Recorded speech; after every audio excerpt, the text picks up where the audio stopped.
Well, Rusty's still having some issues, and yep, I'm stupid. I screwed up on this episode of The Clutch Trucker Channel. Clutch Trucker, filmed before a live and fuzzy studio audience. Yep, that's Rusty, the world-famous meatball dog. Hey YouTube, Clutch Trucker here. Thanks for tuning in to another edition of the Clutch Trucker Channel. Alright, today is Wednesday the 21st. I'm parked here at the TA in Lyman, Colorado. Was originally trying to make it to the Loves up there in Bennett, but I thought I was going to be there by like 2 p.m. today, because I was going to leave, like 2 a.m. And that's where all the problems started with Rusty. We'll get to that in a minute, alright? But first off, why am I wrong, or why was I wrong? I was wrong about the whole TA Petro Rewards program, about in my video a couple of videos ago where I said they were stealing my money and they stole my points. Well, they didn't. Yeah, it was me. I was wrong. And of course, it takes a big man to admit when he's wrong. I am not a big man. It takes a big man to admit when he's wrong. I am not a big man. No, but I am. I am admitting I was wrong. Elliot told me, he said, I thought you only got 4 points per gallon on Gear 5. And I said, I'm pretty sure it's 5. Because, when you start out at the Gear 1, which is under 750 gallons to fuel, you get 1 point per gallon. Then when you hit Gear 2, you got 2 points per gallon. When you hit Gear 3, you got 3 points per gallon. Silly me, I just assumed that worked on every gear. Gear 4, did you get 3 points or 4 points per gallon in the old rules? No, you didn't. You stayed at 3. What you did get by getting to Gear 4 was then you could use your Ultra credits for not only just showers, but for meals and for reserved parking. But you did not get an extra point at Gear 4. I know, I was wrong. See, I'll show it over here. Here's the old schedule right there. And now, see, looking back, I looked it up again. I found an old listing. It was, you just stayed at 3 points per gallon. You didn't hit the 4 points per gallon until Gear 5. So by taking away Gear 5, you didn't really lose that. So it's just at Gear 5 you got the extra point per gallon. Now they said, well, what they did is made it easier for people to build points. And yes, what they did is now on the new program, which I'll put over here. Okay, yeah, so because lower than 750 gallons, you're at Gear 1. Over 750 gallons, you're at Gear 2. What they did now is they changed it. It used to be, it was another 500 gallons to get to Gear 3. Now it's only 250 gallons to get to Gear 3. So you can get to Gear 3 faster and earn the 3 points per gallon faster. And now then it's still the 500 again to get to Gear 4, which is what it was before, but there's no Gear 5. So at Gear 4, you get the 4 points per gallon and the advantage to use your Ultra credit for more than just showers. You can use it for parking or meals. And so by eliminating Gear 5, where the point value did not change, which I was wrong about, I thought it did, then they are actually making it easier because it's 250 gallons less than it used to be to get to the top point value, where you had to get to Gear 5 to get the top point value of 4 points per gallon. So you had to do 1,750 gallons in a month. Now you only have to do 1,500. So I admit it, I was wrong. And interestingly enough, I did talk to a guy who was kind of one of the head-up mucky-mucks there at TA, in charge of the service and retail part, but only in the service area, not the stores. And we had a nice conversation. He sent me an email saying, hey, he's been watching my videos for a long time and just wanted to get a chance to talk with me, maybe get to meet me sometime. And I was like, hey, awesome.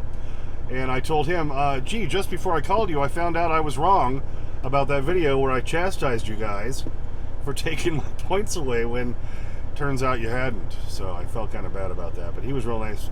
Got to talk to him. We'll talk more about that coming up in the future. But yep, all right. So I wanted to admit it. I was wrong.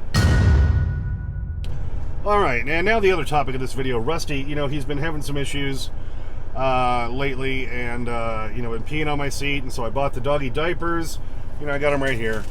They're called the Top Paw disposable male wraps. All right, but and I love the little picture of the doggy on there wearing them. But like I say, I posted pictures of Rusty wearing those on Instagram, on Twitter, and on Clutch Trucker 5. So you can check that out. He's sporting one right now, right back there, right? Aren't you, Rusty? Hello, Rusty. Rusty. Hello. Yeah, he's got one on right now. But yeah, boy, we had a rough night. Early Wednesday morning. Well, actually, it was Tuesday afternoon when I was asleep. He peed on my bed. I was not happy about that. Took him out again. Then, before I could get up, early Wednesday morning, he jumps down. He pees on the rug here, down on the floor. He's throwing up over there in front of the passenger seat. And then he poops in front of my seat. I was not happy. So I don't know what's going on with him, but oh my God.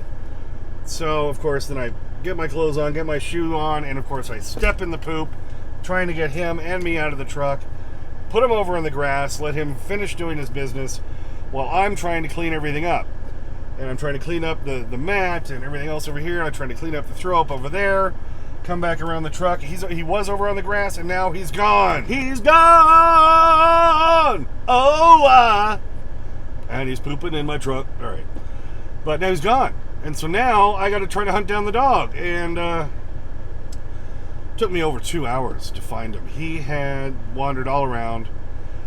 He's obviously not feeling well. And part of me was thinking, okay, he's an old dog. He knows maybe his whole body's shutting down. He's just looking for some place to go hide and die. Which you hate to think of, but, you know, animals do that. When they're about to die, they kind of know it, and they go find a place. So I'm thinking, oh great, Rusty's dying, oh my God. You know, it was crazy. I walked everywhere, all over that truck stop for well over 2 hours. Finally, I'm over on the front side near the on-ramp to I-70, near the Loves, and some guy comes by in a pickup going, "Are you looking for a little white dog?" "Yes, I am." "Oh, he was right back over there." He jumps out of his pickup. He's chasing after where he saw the dog. We finally get him. Oh my God, he'd been tromping around in the mud and muck for over 2 hours. He's just covered in filth, and I tried to clean up his paws, clean him up as best I could. Poor dog. Finally got him back in the truck and gave him his breakfast and everything, and boy, it's just been a day. I mean, first I think I've lost Rusty. He's gone forever. Oh my God. And now I got to go to Pet Finder. I mean, it was just a very crazy, emotional, nutty day. But he's back. He's back in the truck. I am now leaving his diaper on all the time while he's in the truck, which I didn't do the previous day when he peed on my bed upstairs, which, I'll be honest, boy, that just chapped my butt. So, poor guy's obviously not doing too well. So, I do have some of this medication. I mean, you know, maybe he's hurting again. This is basically ibuprofen for dogs. So I started giving him that again tonight. Maybe that'll make him feel better. You know, I don't know. That's all I can do. I've got another load booked from Colorado Springs tomorrow, going all the way over to Herndon or something, Virginia, right west of Washington. I got to try to make it to my daughter's graduation down at Fort Bliss in San Antonio by the end of next week. So, you know, it's going to be kind of probably tough for a little while. Dealing with Rusty here on the truck and seeing what we can do, but I'm trying to make him feel as best I can, and hopefully he'll hang in there. But you know, it's tough when your little guys like that have a rough time, and Rusty's right now, unfortunately, in a rough time. And now on a completely different subject, this is just something I got to show you, because as a kid growing up in Colorado, I grew up in Colorado, in Golden, Colorado, on the west side of Denver, and we were at about 5,600 feet, something like that. Denver is the mile-high city at 5,280, and in Cheyenne, we live at like 6,200 feet. All growing up, whenever we went to the grocery store, my mom would bring home like a bag of chips, bag of Doritos, or whatever. They all look like this. They're completely puffed out, like a giant pillow. This is how I thought chips always were, until I got older and started living in different places and realized, no, the bags don't always look like they're about to explode. See, like, look at this. It's right on the edge of exploding. And I used to make my mom so mad because she'd bring home a big family-sized bag of Doritos, and I would take it and I'd pop the damn thing and they'd shoot all over. She was not happy about that. But I always thought, well, this is just the way chips come. Yeah, no. Everywhere else in the country that's at a lower elevation, they don't look like this. But I bought these in, I think, Illinois a couple days ago. And I drive here, and now I'm in Lyman, Colorado. I think we're right here. Oh, I'm looking at it right now. 5,451 feet here in Lyman, Colorado. And look at this bag.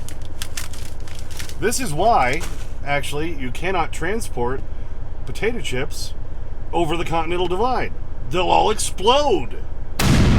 Literally.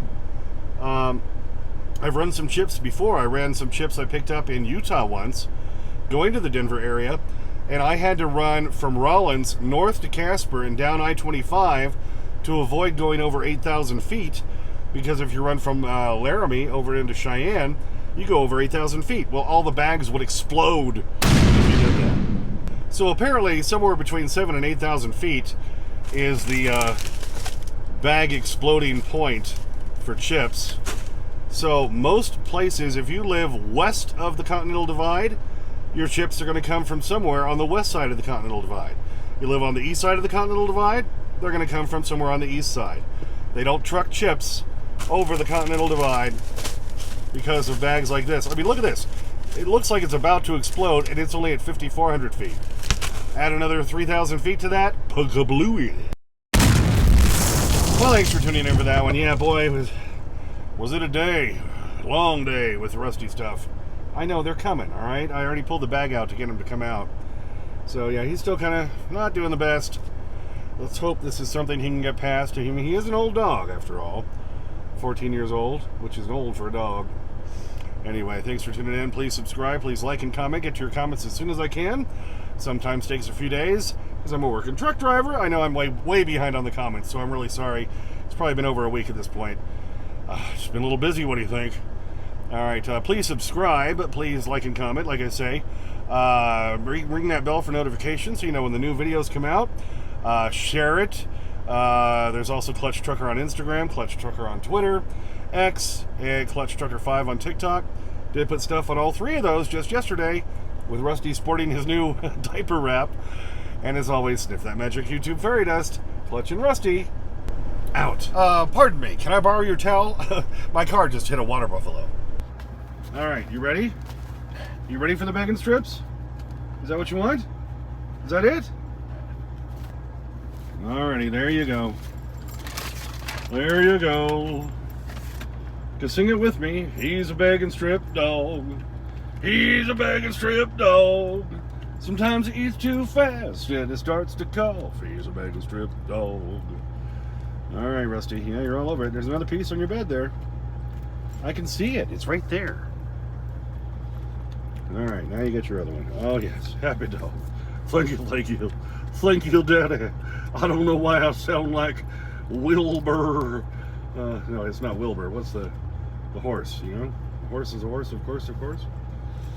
Happy dog. Right, Rusty? Rusty. Hello. Look up here, buddy. You got it. Hey, Rusty. Hello.